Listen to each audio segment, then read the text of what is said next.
हिंदी कहानी कड़वी मिठाई। यहूदी कहानी है।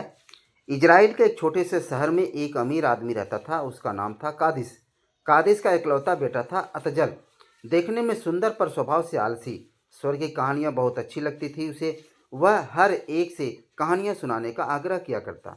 हरदम कहानियों में खोया रहता था। अतजल ने सुना था स्वर्ग में सब आराम करते हैं। वहाँ किसी को कोई काम नहीं करना पड़ता। इच्छा करते ही हर चीज़ मिल जाती है। बच्चों को स्कूल भी जाना नहीं पड़ता। फरिश्ते सारा काम करते हैं। वह स्वर्ग की तुलना अपने घर से करता तो परेशान हो उठता। यहाँ तो माँ हर समय चिल्लाती रहती। हर समय डांट फटकार सुननी पड़ती है। अतजल सोचता रहा। वह चाहता था कि किसी तरह स्वर्ग चला जाए, लेकिन उसे पता था मनुष्य मरने के बाद ही स्वर्ग जा सकता है। बस उसने मरने की ठान ली। वह चुपचाप जाकर बिस्तर पर लेट गया। जो भी उसे उठाने आता उससे कह देता, मैं तो मर गया हूँ, और खाना पीना छोड़ दिया।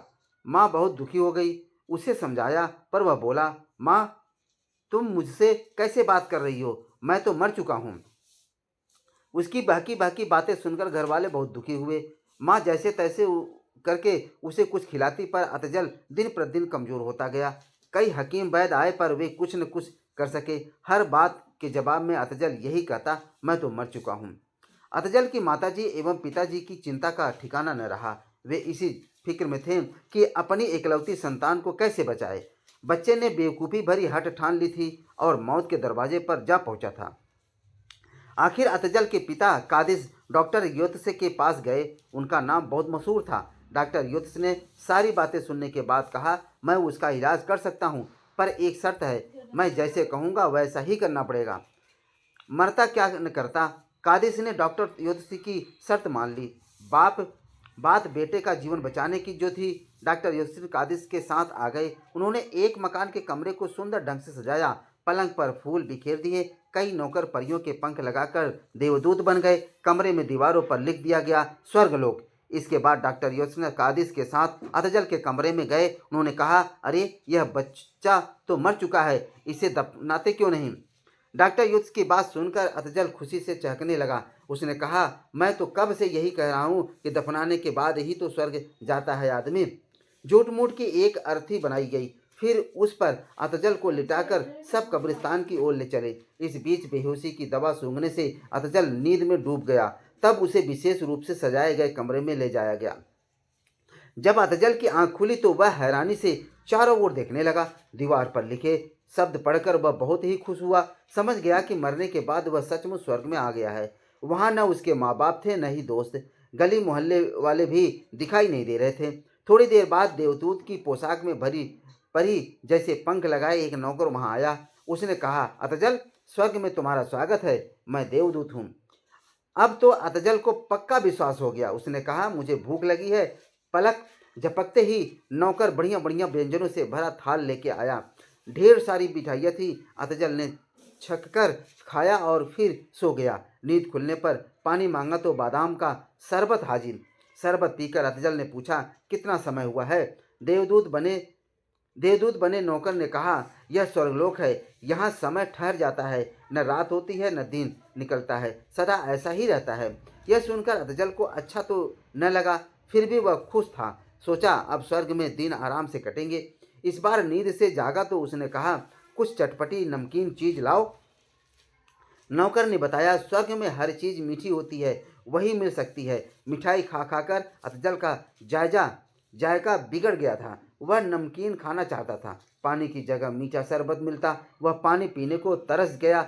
वह इधर उधर घूमने लगा। उसे कई परियां कई देवदूत नजर आए, पर किसी ने उससे बात नहीं की। हाँ, वह कोई भी चीज मांगता तो तुरंत ला देते। अतजल उदास हो उठा। उसे माँ और पिताजी याद आ रहे थे। वह अपने दोस्तों से मिलना चाहता था। उसने एक देवदूत से पूछा, मेरी माँ और पिताजी यहाँ कब आएंगे। उनके आने में तो अभी बहुत वर्ष बाकी है, उन्हें काफ़ी समय तक पृथ्वी पर रहना पड़ेगा। और मेरे दोस्त, वे कब आएंगे। तुम्हारे दोस्त 70 वर्ष बाद आएंगे, देवदूत बोला। यह सुनकर अतजल रो पड़ा। बोला, मैं धरती के लोगों से मिलना चाहता हूँ। मुझसे पहले जो बच्चे यहाँ आए हैं उन्हीं को बुला दो। देवदूत हंसकर बोला, यह नहीं हो सकता, यहाँ सबका अपना अपना स्वर्ग है। जो जहाँ है वहीं रहता है, वह कहीं आ जा नहीं सकता। यह सुनकर तो अतजल की सिट्टी पिट्टी गुम हो गई। हर समय मीठी चीजें खाने से वह परेशान हो गया। अकेलापन उसे डराने लगा। उसे नींद न आती।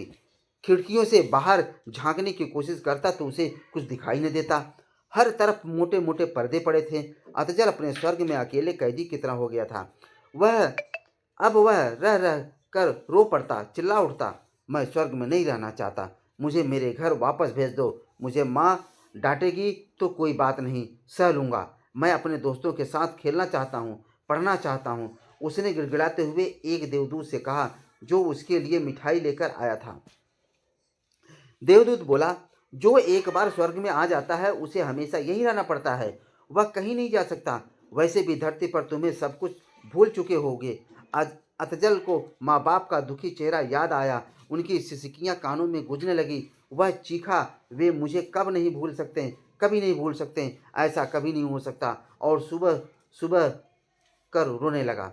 एक दिन वह रो रहा था, तभी देवदूत भागता हुआ आया। बोला, अतजल, भगवान ने तुम्हारी प्रार्थना सुन ली। कुछ गड़बड़ हो गई थी। हमें जो अतजल नामक दूसरे लड़के को स्वर्ग लाना था, पर गलती से हम तुम्हें ले आए। तुम्हें जल्दी ही धरती पर वापस भेज देगा। अतजल खुश हो गया। बाद में बेहोशी की दवा मिली। मिठाई खाने से वह बेहोश कर दिया गया। फिर उसे लाकर उसके कमरे में लिटा दिया गया। माँ के झिंझोड़ने से अतजल की आंखें खुली। वह चौंक कर देखने लगा। सचमुच वह स्वर्ग में नहीं, अपने ही कमरे में था। सब तरफ आवाज़ें गूंज रही थी। अतजल उठा और माँ से लिपट गया। उसने कहा, माँ, स्वर्ग अच्छी जगह नहीं है। मैं पढ़ूंगा, मेहनत करूंगा और यही रहूंगा। दूसरे कोने में खड़े डॉक्टर यश हंस पड़े। तो दोस्तों, ये कहानी आपको कैसी लगी? मैं तो सोचता हूँ कि यह कहानी बहुत अच्छी लगी होगी। और चैनल को सब्सक्राइब करें और अपने दोस्तों को यह कहानी शेयर अवश्य करें। धन्यवाद।